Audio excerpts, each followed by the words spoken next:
You are not obligated to sacrifice yourself on the altar of other people's comfort. Saying no doesn't make you rude. It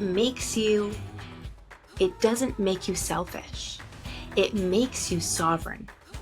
And the reason it feels hard is because you were trained to betray yourself to keep the peace. In this video, we're dismantling the guilt, unlearning the programming, and reclaiming your sacred no. If this is your first time here with us, welcome. My name is Elgin, Contrarian soul guide, visionary mystic, and the creatrix of practical spiritualism. And I am so glad you're here. Let's talk about why this is so hard. You didn't just wake up one day afraid to say no. You were trained to be pleasing. In childhood, the conditioning could be the good girl, be agreeable, don't make waves, you're too much. The nervous system survival mode, especially fawning, saying yes to feel safe. Women are praised for being selfless, compliant, and helpful, even when it costs them everything. People pleasing isn't love, it's fear with lipstick on. So what did this look like for me? Well, back when I was about 13 years old, I was with some friends. Well, one friend that was my friend and two of her friends. And let's be honest, 13 grade 8 is not an easy time. We're all trying to figure out, who am I? How do I fit in? Peer pressure can be difficult. And in this case, my friend was a year older than me. And so were her two friends. And they were playing with a Ouija board. Now, I lived in Victoria at the time. And in Victoria, BC, there is a huge cult issue that they had down there with Ross Bay Cemetery. It became national, actually international news. And so back then, things like Ouija boards, and it might still be now, but back then, Ouija boards and that were a thing. And there was something about it that gave me a really bad feeling, like a sinking pit in my stomach. And so they're playing with the Ouija board, and I'm on the outskirts, and I'm not making any waves, but I don't want to touch it. And so they're all playing with it, and they're like, "Come on, Dawn, do this with us."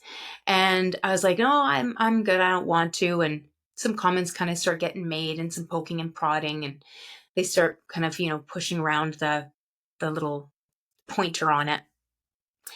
And I caved. In that moment, I went in and played with the Ouija board. The interesting thing, looking back from 49 years old, I'm going to be 50 this summer, is I actually get to now look back and see what the ramifications of that moment were. So there's a few things. One of the things that got asked, because teenage girls that are 13, 14, and 15 years old ask questions like, when will I lose my virginity?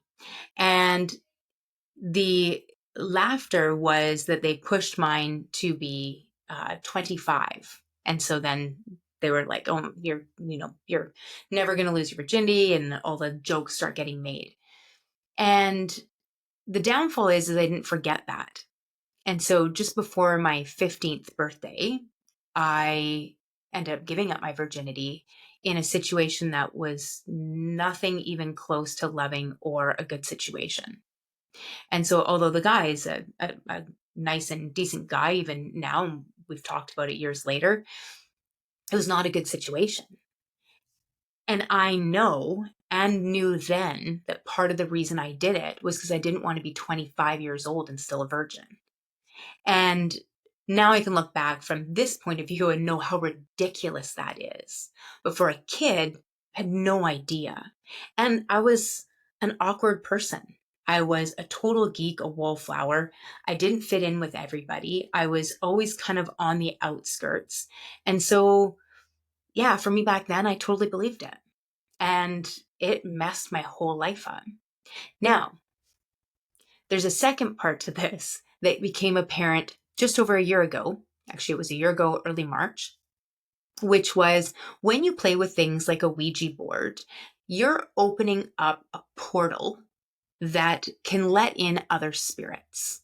That's why people want to talk to their dead ancestors. That's the whole point, is you're opening up a portal to unknown spirits that you don't have control over to make yourselves vulnerable to whatever comes in the room. And it was years later when I was doing work with a shaman, and we were doing some training in compassionate depossession. And all of a sudden we're in this and we're working together. So there's a bunch of like psychologists and psychiatrists and counselors are all in there, because this is part of training that's encouraged if you're going to do anything like psilocybin in medicine, anything where you're going to use a secondary tool for like psychedelics in medicine to help people process trauma, that sort of thing. And so in this group, there's 17 of us. And as it's coming closer to time to do this training, I'm starting to feel like there's something off. Now, I've done tons of this work for other people, but I had not ever had a spirit or an entity removed from me. And so it was an interesting experience because I'm always the person helping others, never had it done. And so in this training, all of a sudden, I started to become aware that there was something around me. And for about 2 days before we left for the training, it wasn't local, then I was starting to notice things were off. And so I contacted the shaman and chatted with her, and I was like, hey, something's up. And she's like, not a worry. Everybody has one. This is normal. Most people have about 2, not a big deal. This, like, just, we're going to be fine. We'll get rid of it. And I'm thinking, no, but this is like an intense unit, like whatever this is, it's intense. And she's like, it's okay, I'll be there the whole time. And I'm like, all right. So as we do our training at the very end, we swap. And so everybody pairs up. One removes an entity from one person, and then we take turns and the other person does it for the other person. And as we're sitting there in the circle, she's like, she said, who wants to go first? A bunch of people put their hands up. And I didn't. And part of that was because a friend of mine was struggling with one as well. And I just wanted to make sure she was taken care of, even though I wasn't going to work on her. And so I didn't go first. And she's like, Dawn, you sure about this? And I'm like, no, I just want to make sure everything's good. And she's like, okay. And take care of the first one. And everything's fine. And we swap. And all of a sudden I have this experience. And the experience itself was fascinating to me because I'd never been in that situation of not feeling like I had complete control over myself, or at least the illusion of control. And so all of a sudden my body's contorting and I know information that's coming up, which is fine because I'm claircognizant and I download a lot and I'm clairsentient. So I feel things in my body. And it's fine because that's the way I work on a regular basis. So this was a very interesting experience for me. And one afterwards, I didn't really want to tell anybody about because I was embarrassed, for one, that I even had an entity. And I don't know why, because I know that they're normal, like that they are actually quite normal. Like there's spirits around and we don't have enough portals and we don't do the ritual of death as like we used to. There's a lot of reasons for it. So here I am in this situation. It's awkward and uncomfortable. She's removing it. When she finishes removing it, her and I talk about it and we know exactly, we say at the same time exactly what this spirit had looked like when they were in human form. One of the questions when you're doing active compassionate depossession is you ask the spirit, when did you arrive in this location? And the answer was 1315, 1315, 1315. And I was like, I don't understand. And she's like you're 13 or you're 15 or is that a year? And it was like, no. And I'm like, no, it's about me. I was 13, but 15, 13, but 15. And I'm like, I don't understand. And she was like, okay. And we just kept going. So later on, we get home and I'm telling my husband about it because that's what I do. And as I'm telling him, we finish and I walk away and I'm like, oh. And clear as day, I understood that a Ouija board was 13 years old. So I had to go backward. And I was like, oh my God, it's the Ouija board at 13. Well, up until that time, I had almost no memories prior to the age of 15. And the doctors all have figured it was because of trauma and my memories had just been blocked off, which is fairly typical. And I didn't even really have memories as a child. They're still coming back now, but I had no childhood memories, only things that I had in pictures. And so as I was doing this, talking to my husband about it afterwards, he was like, okay, well, there's your 13. What's 15? And I'm like, I don't know. And I go to walk away again. And I'm like, 15 is when I gave away my power. And he's like, what? And I said, 15 years old is when I was living with my aunt. I gave away my power and gave up my virginity just before 15. I got in with a bad crowd. I ended up moving out to Souk with my aunt, and I had an incident where there was spirits in this room, and I was aware of it and kind of freaked my aunt out by talking about all the black sludge that was crawling on the walls. And then I was playing with a little boy spirit. And so she freaked out. I shut it down. My aunt was my absolute hero. And I shut it down. And at that point, I stopped. Like, I shut down everything to do with my clairs or anything to do with the spiritual world. And that was full disconnection. 15 is also when I got kicked out of the church. Like, I got in a whole bunch of trouble when I was 15 years old. And so at 15, I fully disconnected from myself. And I gave away my power to all the outer world. And so 13, 15, 13 upon entry, 15 takes power. At 15 years old was when I started becoming more aggressive, more angry. I stopped being as outside of the home, but I stopped being as at ease, and things just kind of spiraled out of control from there. And so this is what can happen when we give our power away, or when we don't listen to the intuitive hits of who we're supposed to be, or not even who we're supposed to be. When we don't listen to the intuitive hits that are coming from who we really are, we betray ourselves to earn belonging that we don't even believe in. Two of these people weren't even my friends. So from there comes really the real villain, which is the illusion of guilt. And I say the illusion because what it really is distress. So let's clear up this error first. So first, guilt is an emotion that we feel when we are out of alignment with our own values and morals. Distress is the experience of taking on someone else's emotions, such as disappointment, hurt, anger, and all the rest. We are not designed to take on the emotions of other people. We are meant to support them as they process them for themselves, not take them into ourselves, which then in turn creates distress in our nervous system. We don't just fear rejection, we feel it in the body.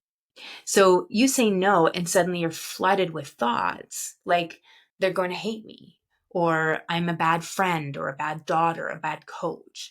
I should just suck it up. But this illusionary guilt doesn't equal truth.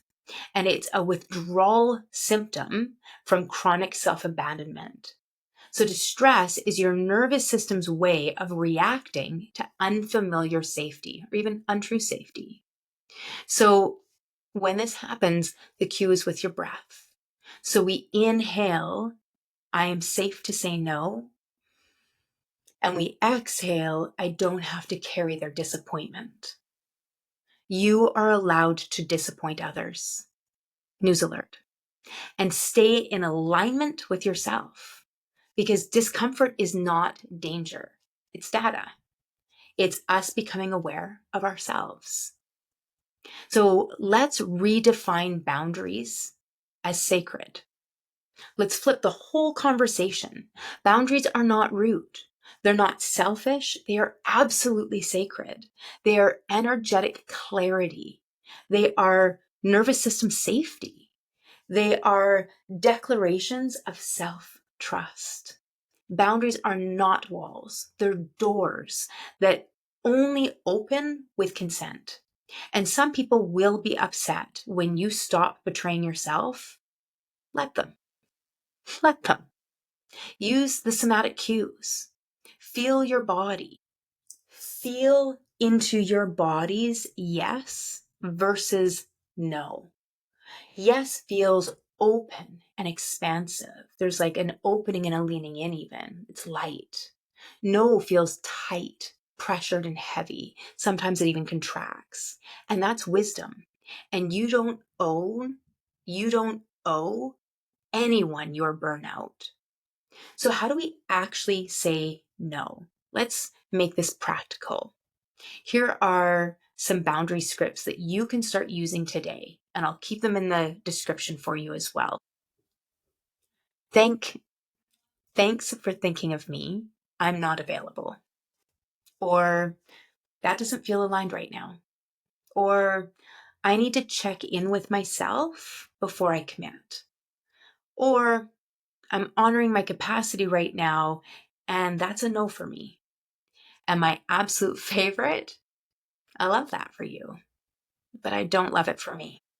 Make the one that feels right for yourself and practice in low risk moments. Cancel a call, pause a group chat, decline a favor. You're building the muscle of self-loyalty. So we inhale self-trust and we exhale the distress, that illusion of guilt. And in the description, there is also a link so that you can download my boundaries checklist. And in the checklist, there's all sorts of things that we can check off different areas of our life. And it will also queue up for you different YouTubes that will help you with boundaries specifically, some boundaries that are for family, some blogs that I've written, so you can find the information to support you the best way that works for you. Every no to someone else is a yes to you. It's a yes to your nervous system, to your bandwidth, to your breath, and to your truth. You teach other people how to treat you, but how you treat yourself. Boundaries aren't your backup plan. They're your birthright. Say this out loud with me. My no is sacred. My peace is mine, and I don't need to explain, justify, or soften my truth. I'm allowed to take up space. You're allowed to be unavailable. You're allowed to be sovereign. If this cracked something open for you, don't just nod. Practice this today. I am reclaiming my no. And drop it in the comments if you're done apologizing for honoring your truth. Grab the free boundaries checklist and check out our Awakening Circle, free Facebook private group that we have for great conversations like this. Or listen to our new podcast, Sovereignty Rising. Our 10th episode just landed, and we have our free 5-day The Unlearning Bootcamp that will be coming up in June. So you can check that out. And please like, subscribe, and share this with the soul sisters who are ready to stop shape-shifting and start standing in their truth. You are not a jerk for saying no. You are just finally telling the truth. I see the light in you, and it is so freaking brilliant. I want you to see it too. Until next time, brightest of blessings.